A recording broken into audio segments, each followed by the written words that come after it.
लग्नाची बेडी या मालिकेच्या पुढील येणाऱ्या भागात आपल्याला असं बघायला मिळणार आहे की शकुंतलेने राजश्रीला बाहेर काढण्यासाठी पुरेपूर प्लॅन केलेला असतो आणि त्या प्लॅनमध्ये ती कॉलेजच्या प्रिन्सिपॉलला सुद्धा घेत असते.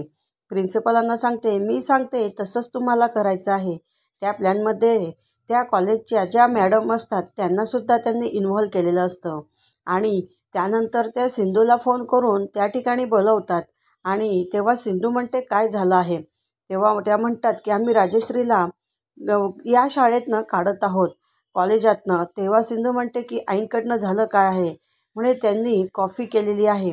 तेव्हा सिंधू म्हणते की असं कधीही होणार नाही, आमची आई निर्दोष आहेत, हे मी तुम्हाला सिद्ध करून दाखवते. त्यानंतर सिंधू ही थेट त्या मॅडम असतात त्यांना गाठते आणि त्यांच्याकडे जाते. त्यांना म्हणते की माझ्या सासूबाई या माझ्या आईप्रमाणे आहेत आणि त्यातसुद्धा तुमच्या आईच्या वयाच्या आहेत. तुम्ही असं कृत्य कोणी सांगितलं म्हणून केलेलं आहे, मला प्रामाणिकपणे उत्तर द्या आणि जर मला कळालं तर तुम्हाला कुठली शिक्षा मिळेल हे सांगता येत नाही. त्यावेळेस ती मॅडम सांगते की हे माझ्याकडे नाही, मी परिस्थितीमुळे लाचार झाली आहे, मला नोकरीवरून काढण्याची धमकी दिली आहे, तेव्हा मी या गोष्टीस तयार झाले. तर तुमच्याकडे हे कोणी सांगितलं आणि काय झालं ते मला सांगा. त्यावेळेस त्या कॉलेजातल्या मॅडम सिंधूला सर्व सांगतात. त्या म्हणतात, माझ्याकडे एक बाई बुरखा घालून व्हीलचेअरवर आली होती आणि तिने हे काम करण्यासाठी मला पैसे मोजून दिलेले आहेत. आणि त्यानंतर तिच्याजवळ आलेलं हेअरिंग ती सिंधूला दाखवते आणि सिंधू ते हेअरिंग बघून ओळखते की हे मधुताईंचं आहे आणि हे सगळं काम मधुताईंनी केलेलं आहे. त्यावेळेस सिंधू ही तिच्या आईला म्हणजे राजश्रीलाच निर्दोष म्हणून मुक्त करते. त्या मॅडमने सर्व काही सर्वांच्या समोर सांगितलं आहे. तेच रिंग घेऊन ती मधूकडे येते आणि मधूला म्हणते की मधुताई हे तुमचं इयरिंग. तेव्हा मधू म्हणते सिंधू तुला हे कुठे मिळालं.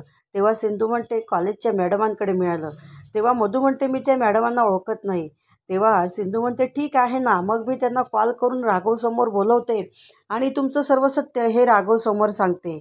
आणि राघवला जर कळालं की त्यांच्या आईला त्या कॉलेजमधनं काढण्यासाठी तुम्ही प्रयत्न केला आहेत, मग राघवच्या मनात तुमच्याबद्दल काय इमेज होते ते तुम्ही बघा.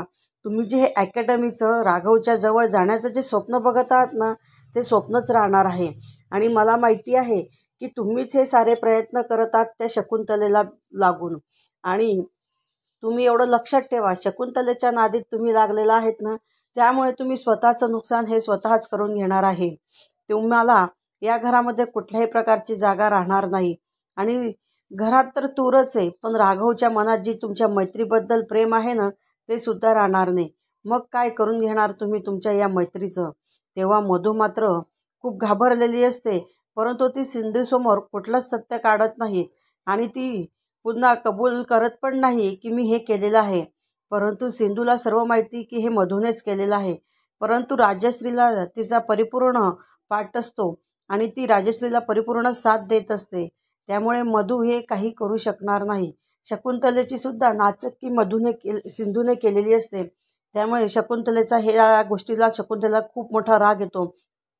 ती म्हणते डॉक्टरीनबाई कुठल्या प्लॅनमध्ये आपण अडकवायचा प्रयत्न केला तर उलट त्या आपल्यावरतीच तो डाव मांडून चालल्या जातात.